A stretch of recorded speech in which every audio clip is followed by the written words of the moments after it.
작년에는 우리가 찬양 같이 어떤 상황이 있든지 하나님을 찬양합시다 라고 하는 주제로 2023년을 시작을 했었는데요.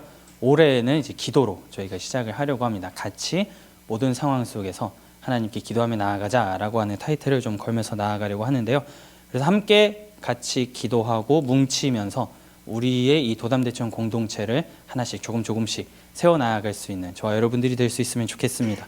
그래서 아마 조금 하셨을 수도 있는데 예배의 구성을 작년이랑 좀 바꿨습니다. 원래는 대표기도가 좀 나중에 들어가고 했는데 대표기도 앞으로 올라갔고 사도신경도 고백하고 여러 가지를 좀 추가를 했어요.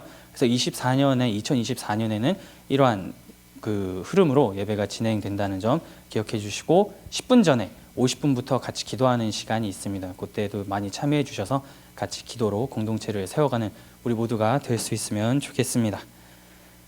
작년 하반기에 요나였죠. 요나부터 시작해서 우리가 쭉 선지서를 살펴보고 있는데요. 네, 여러분, 올해에도 선지서를 살펴볼 겁니다. 선지서 중에 지금 소선지서 파트를 쭉 보고 있는데 올해에 아마 다 끝날 거예요. 올해 이제 그 소선지서 파트가 끝날 건데 그걸 가기 위해서 오늘도 에스겔 선지서입니다. 네, 새해도 선지서로 저희가 말씀을 좀 열게 되는 거죠. 선지서라고 하는 책이 이게 통독이나 읽거나 하다 보면은 좀 접근하기 어려운 책은 맞습니다. 드라마 바이블로 같이 말씀을 보셨듯이 저게 도대체 무슨 말이냐라고 할 정도로 아리송하기도 하고 분위기도 굉장히 뭔가 좀 이렇게 무시무시한 음악도 깔리고 이렇다 보니까 선지서를 좀 이해하기가 약간 어렵지만 우리는 지난 6개월간 많이 단련이 됐습니다. 좀 내성이 생겼죠. 그래서 오늘 이 에스겔서를 좀 나누면서 이것이 하나님의 마음이고 하나님께서 이것을 요구하고 계시는구나 라고 하는 것을 조금씩 찾아갈 수 있으면 좋겠습니다. 그러면 시작을 하면서 에스겔이라고 하는 사람이 살아가던 당시의 시대상 그리고 배경, 사람들의 모양이 어땠는지 우리가 좀 같이 나눠보도록 할게요. 에스겔은 선지자로 나이가 딱 30살에 하나님의 부름을 받았습니다. 30살. 굉장히 어떻게 보면 좀 늦게 받았나? 라고 생각할 정도로 이제 30살에 하나님의 부름을 받았는데요. 오늘 말씀은 아니고 에스겔 1장 1절에 이 사람이 이렇게 얘기를 합니다. 30째 해 넷째 달 초닷새에 내가 그발 강가 사로잡힌 자 중에 있을 때에 하늘이 열리며 하나님의 모습이 내게 보이니. 자신이 30살이 되었을 때 하나님의 모습이 쫙 보였다라고 언급을 합니다. 이스라엘 사람들 중에 이제 성전에서 섬기는 사람들은 20살 때부터 성전에서 섬기기 시작을 했습니다. 여러분들이 그 당시에 살아가던 사람들이었으면 다 20살이 넘었잖아요. 성전에서 봉사할 수 있는 나이가 된 거죠. 그리고 그 가운데에서 이제 제사장 가문에 있는 사람들 가운데에 제사장으로 또 섬기는 사람들은 나이가 30살이 되어야 제사장으로서 그 일을 할 수가 있었습니다.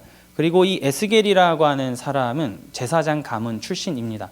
그러면 제사장 가문의 출신이고 나이가 30살이 되었다라고 하면은 이제 자기가 전면에 나서서 하나님을 예배하고 율법을 가르치고 하는 것에 나아갈 수 있는 나이가 되었고 그때 하나님이 이 사람을 부르셨다라고 우리가 생각을 할 수가 있는 거죠. 그런데 에스겔 1장 1절 가운데에 한 가지 좀 독특한 표현이 나옵니다. 사로잡힌 자 중에 있었을 때 하나님이 나타났다라고 얘기를 하거든요. 뭔가 멀쩡하고 좋은 상황 가운데 있을 때 하나님이 에스겔아 하면서 딱 나타난 게 아니고 얽매이고 뭔가 포로 같은 신분으로 있을 때 하나님이 나타났다라고 에스겔이 그 언급을 합니다. 이 사로잡혔다라고 하는 것을 이해하기 위해서 우리가 그 당시 유다의 상황을 좀 더 깊이 들어가 보도록 할게요. 에스겔이라고 하는 사람은 혹시 스바냐 기억이 나십니까? 12월에 우리가 같이 말씀을 좀 나누게 했는데 이 스바냐하고 동시대를 살아갔던 인물입니다. 스바냐가 살아가던 시대에 어떤 문제가 있었는지도 아마 조금씩 파편적으로 기억이 남아 있을 수도 있는데요. 스바냐가 말씀을 선포할 때 그 당시에 유다를 다스렸던 왕은 전무후무할 정도로 나라를 개혁했던 요시야 왕이었죠. 그런데 이 왕 끝으로 나라는 아주 엉망진창이 됩니다. 그 아들들이 아버지를 본받아서 나라를 다스리지 못해가지고 오죽하면 하나님이 왕들에게 예레미야를 통해서 얘기를 하는 거죠. 너희는 도대체 너네 아버지를 보고 배운 게 어째 이렇게 하나도 없냐 라고 하면서 하나님이 이렇게 통탄하실 정도로 요시야 왕 이후의 아들들은 나라를 제대로 이끌지 못했습니다. 그래서 점차 쇠락의 길로 가서 결국엔 나라가 망하게 되는 거죠. 이 바벨론이 패권을 딱 쥔 다음에 옆에 있는 나라 이거 심심하잖아요. 조그만한 나라가 하나 있으니까 거길 그냥 갖다 쳐버립니다.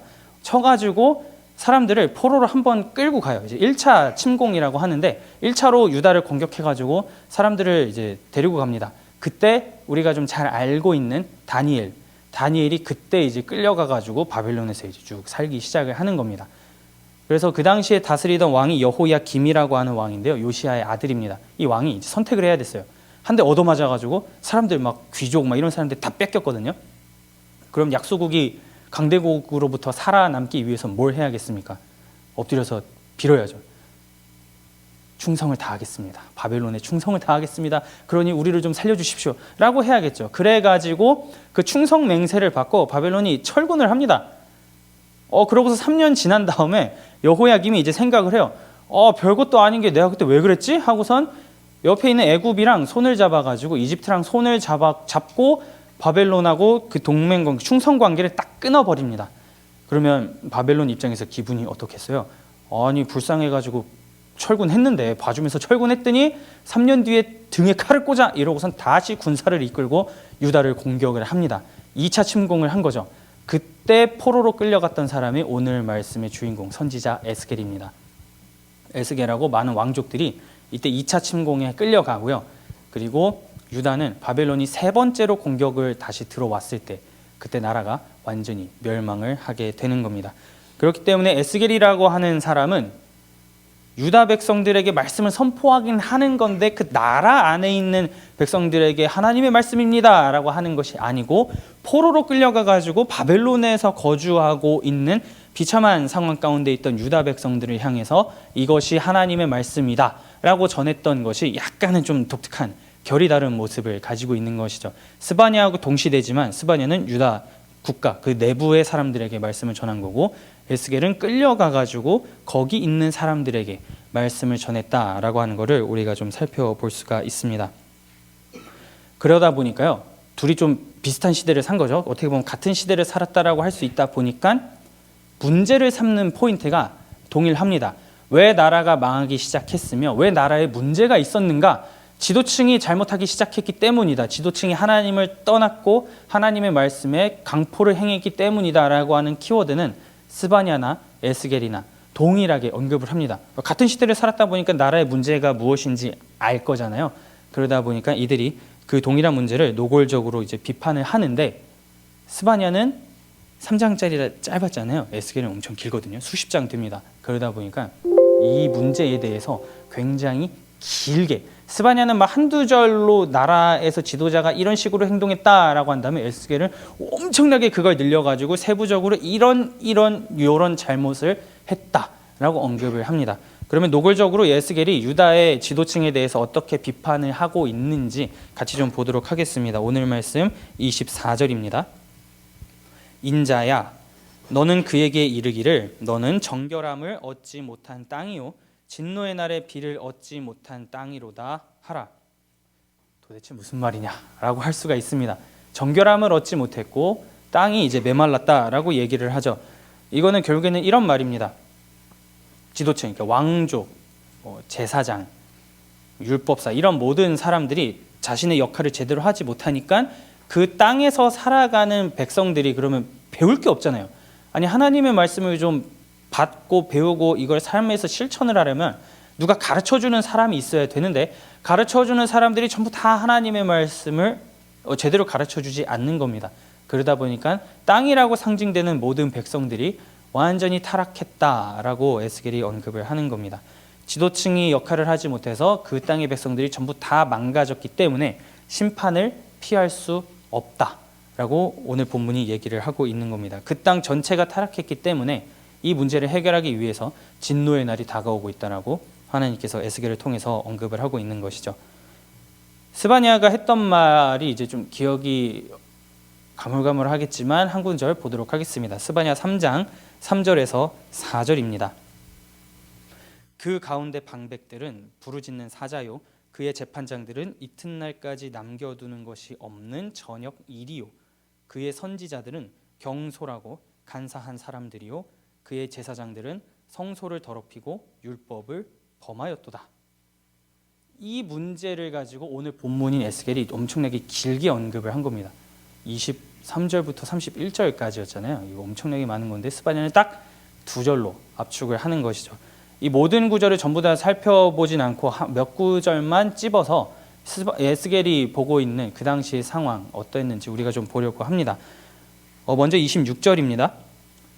그 제사장들은 내 율법을 범하였으며 나의 성물을 더럽혔으며 거룩함과 속된 것을 구별하지 아니하였으며 부정함과 정한 것을 사람이 구별하게 하지 아니하였으며 그의 눈을 가리어 나의 안식일을 보지 아니하였으므로 내가 그들 가운데에서 더럽힘을 받았느니라. 뭔가 지금 스바냐가 얘기한 거랑 결이 굉장히 비슷하죠. 스바냐는 그냥 제사장들은 성소를 더럽히고 율법을 범하였도다 라고 했는데 에스겔은 그거를 엄청나게 좀 길게 설명하고 있습니다. 결국에는 포인트가 똑같은 거죠. 하나님의 말씀에 폭력을 행한 것이 바로 제사장들이다 라고 에스겔이 언급을 하는 겁니다. 본인이 제사장 가문 출신이잖아요. 자신이 제사장 가문 출신이고 이제 제사장으로서 활동을 할 수 있는 그 나이가 되었을 때 하나님의 말씀이 하나님께서 본인에게 자기에게 나타난 겁니다. 그렇기 때문에 무엇보다 제사장들의 문제가 무엇인지 에스겔은 다른 사람들보다는 좀 더 자세하게 알았을 거예요. 그러다 보니까 이들의 문제에 대해서 좀 더 심각하게 다루고 있는 것을 우리가 좀 보게 됩니다. 백성들에게 율법을 좀 바르게 가르쳐가지고 하나님의 백성답게 살아갈 수 있는 그 모습, 그 맛이 무엇인지를 좀 알려주어야 됐지만 전혀 그렇게 실행을 하지 못한 것이죠. 율법을 의도적으로 이제 무시를 하기 시작을 한 겁니다. 이스라엘을 이스라엘로 있게 만든 것이 안식일이라고 하는 겁니다. 하나님이 애굽에서 이스라엘 백성을 쫙 구원해가지고 너희는 내 백성이야, 너는 내가 사랑하는 백성이야, 이스라엘이야 라고 한 것을 기념하는 것이 결국엔 안식일인데 6월절이죠. 이런 것들을 이스라엘이 유다가 전부 다 갖다 버리기 시작을 하는 겁니다. 그걸 지켜서 뭐하냐? 그거를 따라봐야 나에게 유익이 되는 것이 무엇이냐? 하나님을 하나님 되게 만드는 것, 하나님을 하나님으로 인정하고자 하는 것을 완전히 거부하고 있는 이 당시의 유다 백성들의 모습을 보게 되는 겁니다. 자신들의 눈을 딱 가리고 안식일이라고 하는 것을 쓰레기통에다 갖다 버린 것이 이 당시의 유다 백성들이다라고 하는 것이죠. 자신들의 정체성, 내가 어떤 정체성을 가지고 이 땅 가운데에서 살아가고 있는지를 깨닫고 가지고 살아가는 것을 완전히 이들은 포기를 해버린 것입니다. 그러다 보니 이게 하나님이 이들을 사랑해가지고 구원을 해준 건데 그 사랑을 탁 버린 거죠. 하나님의 사랑이 동시에 땅바닥에 떨어져가지고 짓밟히게 되었다라고 언급을 하고 있는 겁니다. 그러면 한번 생각을 우리가 여기서 조금 해보면 우리가 성경을 읽다 보면 하나님이 어떤 분이신지는 우리가 좀 압니다. 온 세상을 창조하시고 사람을 만드신 분이시죠. 그러면 경외하고 예배해야 되고 그 하나님께 복종하고 나아가야 하는 것이 우리인데 그걸 딱 버린 거죠. 그래서 피조물이 하나님께 칼을 들고 항변하고 쿠데타를 일으킨 것과 마찬가지인 상황이 오늘 벌어졌다라고 얘기를 하는 겁니다. 한낱 먼지 같은 피조물의 행동에 하나님의 이름이 더럽힘을 받게 되었다. 있을 수 없는 초유의 사태가 일어났다라고 에스겔이 말을 하고 있는 겁니다.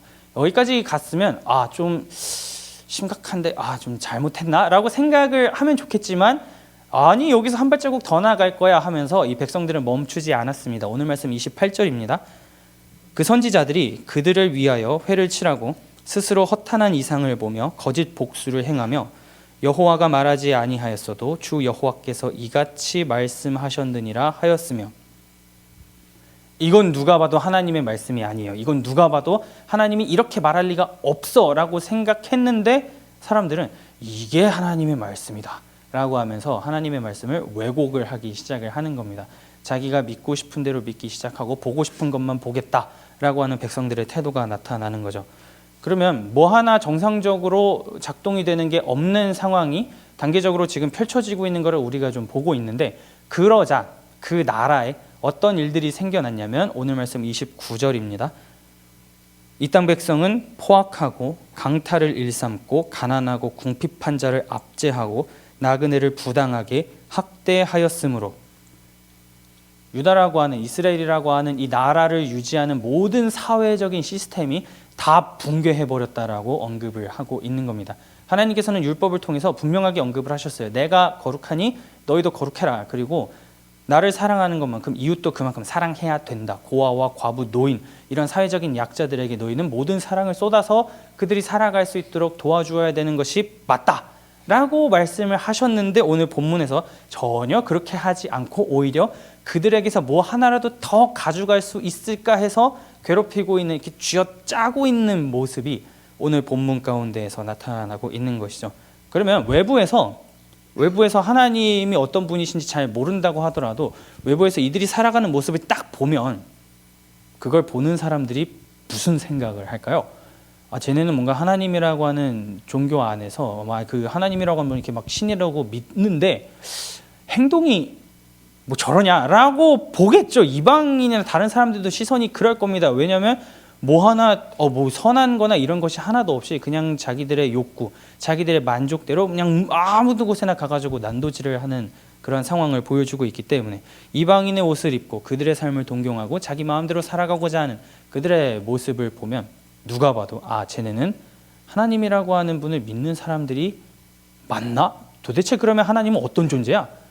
굉장히 좀 폭력적인 존재인데, 결국에는 이렇게 생각을 할 수밖에 없게 되는 것이죠. 그렇기 때문에 하나님의 이름이 먹칠을 당하고 그분의 위상이 땅바닥에 떨어졌다라고 오늘 본문이 얘기를 하고 있는 겁니다.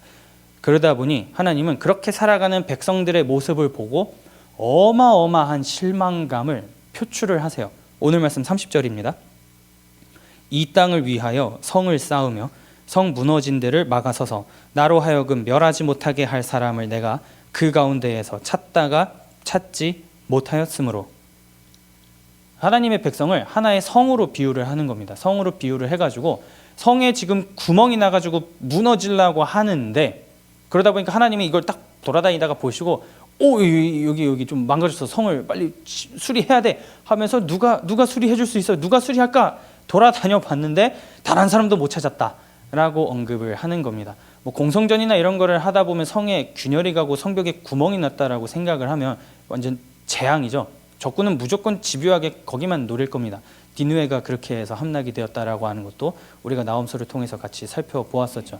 지금 한 나라에 존망이 걸린 사태가 발생을 했는데 그 누구도 고치려고 하지 않고 모르겠다, 그냥 지금을 즐기자라는 삶을 살아갔다. 어떻게 단 한 사람도 망가진 것을 고치려고 노력하지 않느냐, 어떻게 시도조차 하지 않느냐, 생각도 하지 않느냐라고 하나님께서 말씀을 하고 있는 겁니다. 빨리빨리 보수해야 되고 하지만 백성들은 어차피 무너질 거, 지금 내가 더 빨리 더 많은 것을 얻기 위해서 남들을 더 쥐어짜든지 아니면은 그냥 지금을 즐기면서 살든지 무슨 생각을 했는지 모르겠지만 그들은 뭔가 고쳐야 된다, 이걸 수리하고 바로잡아야 된다라고 하는 것을 완전히 포기했다라고 하나님께서는 말씀을 하고 계시는 겁니다.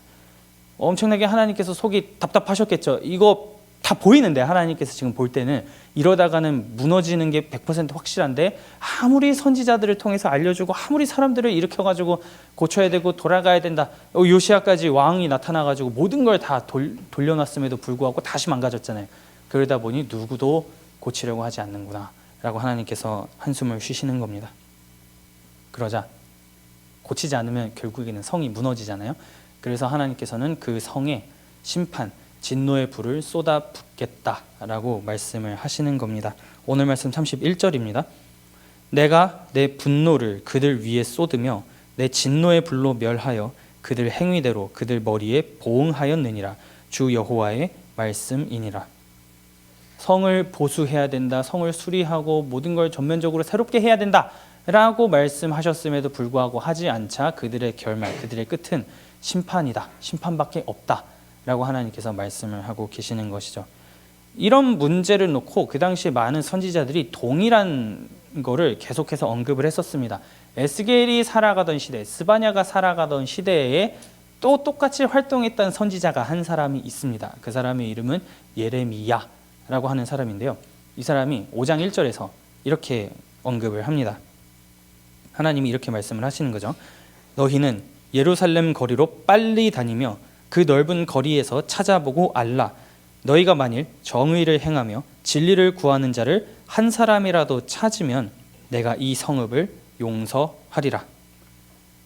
이 말씀을 통해서 오늘 에스겔서의 그 내용을 쭉 대입을 하면 결국에는 성을 보수하는 것, 성을 수리하는 것은 말씀을 지키고 정의와 공의를 실천하고자 하는 것, 이거라고 하는 것을 우리가 이 두 가지 본문을 통해서 좀 볼 수가 있습니다. 백성답게 살아가고자 하는 거를 누구도 하지 않았구나가 되는 것이죠. 하나님의 계명을 잘 지키면서 살아갈 때 너희는 거룩한 백성이고 제사장 나라가 되고 너희는 내 거야, 그렇게 될 거야 라고 하나님께서 이들과 약속을 하고 언약을 맺었지만 전혀 그렇게 하지를 못하는 겁니다. 자신의 위치에서 내가 있는 그 자리에서 내가 해야 할 일을 제대로 실행하지 못하자 결국에는 심판이라고 말씀을 하고 계시는 것이죠. 그렇기 때문에 우리는 이 본문을 통해서 좀 볼 수가 있는 것은 심판이 이들에게 확정이 되었구나, 결국에는 확정이고 결국에는 심판을 받게 될 것이구나 라고 하는 것을 볼 수가 있는 겁니다. 왜냐하면 아무도 문제가 발생을 했는데 아무도 고치려고 하지 않았기 때문이다 라고 하는 것이죠. 과거에 유다 백성들이 그런 식으로 하다가 결국에는 심판을 받아서 3차 바벨론의 침공 때 나라가 결국에는 박살나고 무너졌습니다. 수많은 사람들이 죽었고 더 많은 사람들이 포로로 끌려가는 등 굉장히 어려운 일을 경험을 했었습니다. 오늘 우리도 마찬가지로 하나님의 백성, 우리가 하나님의 자녀이고 하나님의 백성이고 그리스도인으로 살아가야 한다라고 하는 것은 우리 모두는 너무나 정확하게 알고 있습니다. 그래서 각자에게 주어진 그 어떤 책임, 사회적인 책임, 가정에서의 책임, 그 모든 의무를 가지고 우리는 이 땅 가운데서 살아갑니다. 그리고 거룩한 백성 제사장 나라로 살아가는 것이 무엇일까를 날마다 고민을 하면서 삶 가운데 실천하기 위해서 애를 쓰는 것도 맞죠. 우리는 날마다 그렇게 살아갑니다. 그런데 우리가 그 역할을 각자의 자리에서 그리고 이렇게 함께 모인 공동체 안에서 그 역할을 제대로 감당하지 못한다면 오늘 본문의 말씀이 결국 우리에게 향한다라고 하는 것도 우리가 보게 되는 겁니다. 공동체의 멸망이다 라고 하는 것도 우리가 보게 되는 것이죠. 무언가 문제가 발생되고 어려운 것이 발견이 되면 결국에는 우리 모두가 저 누군가 하겠지가 아니고 모두가 다 같이 발벗고 나서서 그곳을 수리하고 보수해야 된다라고 하는 것을 우리가 오늘의 말씀 통해서 좀 볼 수가 있는 겁니다. 그 역할을 제대로 감당하지 못하면 오늘 하나님의 말씀처럼 그 땅이 황폐해졌다, 모두가 망가졌다 라고 하는 평가에 하나님의 그 말씀에 오늘 살아가는 우리는 결코 자유로울 수가 없다라고 하는 것이죠. 그렇기 때문에 오늘을 살아가는 우리는 지금 우리가 속한 이 도담대청도 마찬가지고 가정, 친구, 직장, 모든 장소에서 내가 하나님으로부터 받은 그 사명, 그 목적, 이런 것들을 반드시 그 자리에서 지키며 살아가야 한다라고 하는 것을 오늘 우리가 기억할 수 있으면 좋겠습니다. 그렇게 살아가는 것, 그렇게 애를 쓰면서 어떻게 해서든지 나아가고자 아등바등하는 그 치열한 눈물과 노력, 그 모든 것이 오늘 하나님께서 우리에게 요구하시는 삶의 자세다라고 하는 것이죠. 그리고 마찬가지로 하나님이 계속 쭉 내가 돌아다녀 봤는데 누구도 성을 고치려고 하지 않아 라고 에스겔서에서 말씀하신 것처럼 오늘도 여전히 무너진 공동체 아니 무너진 가정, 그 어느 자리가 되었든 우리가 속한 곳에서 어느 곳이 구멍이 났다면 그거를 메꿀 사람을 하나님은 여전히 찾고 계십니다. 공동체가 무너지지 않을 수 있도록, 직장이 무너지지 않을 수 있도록, 가정이 무너지지 않을 수 있도록 그 모든 장소에서 세워나갈 수 있는 사람을 하나님께서는 여전히 찾고 계시는 것이죠. 그리고 그 역할을 해야 할 자는 누군가 하겠지가 아니고 바로 우리들 자신이다, 나다 라고 하는 것도 오늘 우리가 기억할 수 있으면 좋겠습니다. 신약시대에 예수님의 제자 중 한 사람인 베드로는 이 말씀을 가지고 하나님께서 이스라엘 백성과 맺은 언약을 가지고 하나님을 믿는 이후의 모든 백성들을 이렇게 정의를 합니다. 베드로전서 2장 9절에서 10절입니다. 그러나 너희는 택하신 족속이요 왕같은 제사장들이요 거룩한 나라요 그의 소유가 된 백성이니 이는 너희를 어두운 데서 불러내어 그의 기이한 빛에 들어가게 하신 이의 아름다운 덕을 선포하게 하려 하심이라. 너희가 전에는 백성이 아니더니 이제는 하나님의 백성이요 전에는 긍휼을 얻지 못하였더니 이제는 긍휼을 얻은 자니라. 너무나 분명하게 얘기를 하고 있습니다. 하나님을 믿고 예수 그리스도를 구주로 고백한 모든 자는 하나님께서 보시기에 거룩한 나라 제사장 백성 하나님의 소유가 된 자다 라고 베드로는 너무나 확실하게 얘기를 합니다. 그러면 왕같은 제사장이라고 했잖아요. 에스겔도 제사장 가문의 출신이고 말씀을 따라 살아가는 것이 얼마나 중요한지 아는 사람이었습니다. 그런데 오늘 베드로가 우리에게도 하나님을 믿는 자녀들에게도 동일하게 얘기합니다. 당신들도 왕 같은 제사장으로서 말씀을 지키고 행해야 하는 그 책임이 당신들에게도 있습니다. 그것이 하나님의 백성의 삶입니다. 라고 얘기하는 것도 우리가 좀 보게 됩니다. 그러면 이 문제가 다른 누군가만의 문제가 아니고 이것을 나의 문제로 놓고 나의 문제로 보고 내가 결코 이거에서 자유로울 수가 없구나, 내가 해야만 하는 일이구나 라고 하는 것도 우리가 좀 볼 수 있게 되는 것이죠. 무너진 곳이 있다면은 보수를 해야 하는 책임이 우리 모두에게 있다라고 하는 것이 결국에는 나타나게 되는 겁니다. 무너지지 않을 수 있도록, 멸망이라고 하는 것으로 가지 않을 수 있도록 우리가 한 사람씩 먼저 나서야 한다라고 하는 것이죠. 그러면 그 일을 어떻게 할 수 있을까라고 했을 때 그 답이 결국엔 오늘을 살아가는 우리들에게 있어서 그 답은 기도다라고 하는 것을 우리가 좀 보게 됩니다. 우리가 생물학적으로 이렇게 살아가는 존재도 맞지만 사람을 영적인 존재라고도 우리가 정의를 합니다. 왜냐하면 하나님이라고 하는 초월적인 존재와 관계를 맺으면서 살아가잖아요. 그런데 그 관계를 맺을 때 하나님 오셨어요? 이러면서 우리가 악수하진 않잖아요. 우리가 어떻게 관계를 맺고 어떻게 살아갑니까? 기도를 하면서 살아가잖아요. 결국에는 그 하나님과 관계를 맺고 하나님과 동행하며 나아가기 위해서 우리가 사용하는 수단은, 하나님과 대화하는 통로의 수단은 결국에는 기도다라고 하는 것을 우리가 알고 있습니다. 우리가 그걸 보게 되는 겁니다. 그렇기 때문에 이 기도라고 하는 것이 신앙생활에 있어서 그 무엇보다 중요한 위치를 차지한다라고 하는 것도 오늘 본문을 통해서 우리가 좀 생각해 볼 수 있는 것이죠. 만약에 우리가 신앙생활을 하고 우리의 삶을 살아가면서 사회적인 벽이건 영적인 벽이건 어딘가에 구멍이 뚫려서 무너지기 시작했다면 우리는 영적인 존재이기 때문에 바로 즉각적으로 기도를 하면서 하나님과 관계를 다시금 소통을 하면서 이 문제를 해결하면서 나아가야 되는구나 라고 하는 그 태도를 우리가 취해야 한다라고 하는 것이죠. 아브라함이 문제가 생겼을 때, 소돔과 고모라가 멸망한다라고는 소식을 들었을 때 하나님 앞에 기도했습니다. 의인 10명만 있으면 살려주시겠습니까? 이런 식으로 기도를 했던 것처럼 오늘날 이 시대, 이 사회를 살아가는 우리가 가져야 할 태도가 바로 그런 것이다 라고 하는 것이죠. 모든 것을 아시고 의인의 간구를 들어주시는 그 하나님을 우리는 신뢰할 수 있어야 되고 그분이 정말 계시다 라고 하는 확신 가운데 나아가며 기도를 할 수 있어야 됩니다. 만일 우리를 제사장으로 불러주시고 거룩한 나라 백성 이런 걸로 다 불러주셨다라고 하는 그 독특성, 우리가 지난주에도 살펴봤죠.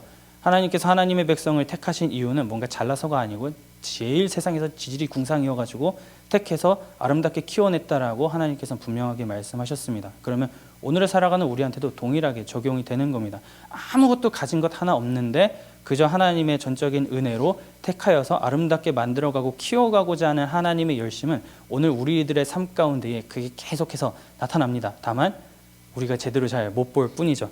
그러면 우리는 결국엔 그 하나님의 사랑이라고 하는 특권을 받은 자라고 하는 것도 정의를 할 수가 있는 겁니다. 그러면 뭔가 좋은 거를 딱 받았는데 에라 모르겠다 하고 이걸 딱 손을 놓아 버리면 굉장히 좋지 않겠죠. 그렇기 때문에 우리는 우리가 받은 이거를 굉장히 소중하게 여기면서 나아갈 수 있어야 된다라고 하는 겁니다. 이름을 들어보셨을 수도 있는데 헤르만 바빙크, 모르시는 것 같아요. 네덜란드 학자입니다. 죽은 지는 좀 됐어요. 돌아가신 지는 좀 됐는데 이 네덜란드의 학자인 헤르만 바빙크라고 하는 분이 책을 한 권 쓰셨는데 많이 쓰셨어요. 그 중에 책 한 권의 제목이 찬송의 제사라고 하는 책이 있습니다. 이 책에서 이분이 이렇게 말씀을 합니다. 성경은 수동적인 기독교보다 능동적인 기독교를 장려한다. 그리고 신자는 더욱더 신자가 되고 그리스도 안에서 주어진 것들을 점점 더 소유하기를 원하는 자들이 된다라고 이분이 말씀을 했습니다. 우리가 살아가면서 그리스도 안에서 살아가고 그리스도 안에서 많은 것들을 갖고 누리며 살아가죠. 그걸 통해서 우리는 깨닫습니다. 하나님이 우리에게 사랑을 지금 부어주고 계시고 우리는 그 특권을 받았구나 라고 하는 것도 우리가 우리의 삶을 돌아보면서 좀 깨닫게 됩니다. 그러니 우리는 그 받은 사랑에 의거해서 어떤 하나의 행동을 할 수 있어야 된다라고 하는 거죠. 우리의 삶을 쭉 돌아보면 완벽하다라고 느끼면서 살아가는 사람은 있을 수는 있겠지만 거의 다 대부분은 그렇지 못합니다. 내 삶에서 뭔가 이렇게 어려운 문제가 있고 해결하기 힘든 게 있고 이 문제를 놓고 이걸 놓고 굉장히 오랜 시간 기도하고 오랜 시간 벗어나기 위해서 달려보았는데 왜 진전이 없고 왜 앞으로 뚫고 나가지 못하지라고 하는 그 각자 나름대로 뭐 경중의 차이는 있겠지만 그 고민을 우리는 모두가 다 가지고 살아갑니다. 이걸 바꿔서 표현하면 자기 안에 성이 있는데 성에 다 구멍이 나가지고 무너지기 일보 직전의 삶을 우리 모두가 살아간다라고 하는 것이죠. 공동체에 구멍이 나는 것도 굉장히 위험하지만 우리 자신 개개인에게도 그러한 위험이 늘 내포된 상태로 우리는 이 땅을 늘 살아갑니다. 그런데 그거를 그냥 마냥 방치하라고 하나님이 우리를 부르셨다라고 하면 하나님이 굉장히 이상한 분이 되죠. 어차피 구멍이 많이 나서 무너질 거 그냥 살아봐 라고 하나님께서는 결코 우리를 그렇게 부르지 않으셨습니다. 개인을 부르셨지만 공동체로 모이게 하셨고 개인으로 살아가지만 공동체와 함께 살아가도록 하나님께서는 우리를 불러주셨습니다. 그러면 우리가 삶을 살아가면서 서로가 서로에게 거룩한 나라로서의 모습, 왕같은 제사장으로서의 모습, 하나님의 백성으로서의 합당한 모습을 보여주면서 서로의 무너진 곳들을 조금씩 보수를 하고 공동체의 무너진 곳들을 하나하나씩 채울 수 있어야 된다라고 하는 그 의무와 사명이 오늘 우리들에게 동일하게 주어진다라고 하는 것을 기억할 수 있으면 좋겠습니다. 오늘을 살아가는 우리 모두는 나이와 상관없이 신앙의 연수와 상관없이 그 사명을 받아서 이 땅을 살아가는 하나님의 백성들이라고 하는 것이죠. 따라서 신앙생활을 이제 함께하는 이 도담대청 공동체와 또 이 시간을 떠나서 우리가 또 평일에 살아가는 장소들이 있잖아요. 가족이 될 수도 있고 회사, 직장 뭐 여러 가지가 될 수 있습니다. 친구들과의 관계 그 사이도 될 수 있는데 만약에 우리가 그 안에서 소속원으로서 살아가다가 뭔가 무너지고 있는 것들이 보인다면 우리는 먼저 나서서 그거를 보수할 수 있어야 된다. 하기 위해서 돌을 들고 직접 뭔가 액션을 취해야 된다라고 하는 것을 우리가 기억할 수 있으면 좋겠습니다. 왜냐하면 우리는 누군가 해주겠지 하면서 기다리는 수동적인 그리스도인이 아니고 내가 먼저 돌을 들고 가겠습니다라고 하는 능동적인 그리스도인이기 때문이죠. 그러니 우리가 해야 할 책임이 무엇인지는 각자가 잘 알 거라고 생각을 해요. 내가 있는 장소에서 내가 해야만 하는 일이 무엇인가, 내가 지켜야만 하는 것이 무엇인가는 각 개인의 삶을 돌아보면 그 답이 나올 거라고 생각을 합니다. 그러면 우리가 있는 위치에서 하나님의 말씀을 지키고 그 무너진 곳을 세우기 위해서 우리는 영적인 존재고 하나님과 관계를 맺으며 살아가는 존재이기 때문에 같이 함께 기도하면서 그 부분을 세워나가는 2024년이 될 수 있으면 좋겠습니다. 그래서 올 한 해 동안 우리가 하나님께서 우리에게 허락하여 주신 이 영역, 도담대청, 그리고 또 그 외에 나의 모든 삶의 자리, 그 모든 장소에서 하나님께서 나를 불러주셨으니 그 가운데 함께하는 모든 이들과 좋은 관계를 맺고 공동체를 세워나가고 그리고 그거를 하기 위해서 하나님께서 우리에게 주신 특권, 기도라고 하는 것을 조금 어렵긴 하지만 기도를 계속하는 것이 마냥 쉽지는 않죠. 어려울 거예요. 갑자기 시작하려면 그게 좀 바로바로 막 줄줄줄 나오는 건 아니지만 그러나 우리에게 그걸 하라고 이 자리 가운데에 이 땅 가운데 지금 이 시간을 살아가게 하는 것이 하나님이시라면 우리는 그거를 해야만 한다라고 하는 겁니다. 그러니 무너진 것을 딱 보았을 때 누가 이거를 수리할 거냐, 네가 가라가 아니고 내가 간다라고 하는 마음으로 우리가 있는 그 장소에서 모든 영역을 조금씩 기도로 건강하게 채워가며 세워나갈 수 있는 그러한 2024년을 하나님 앞에서 살아갈 수 있는 저와 여러분들이 될 수 있기를 마음 다해 축복합니다.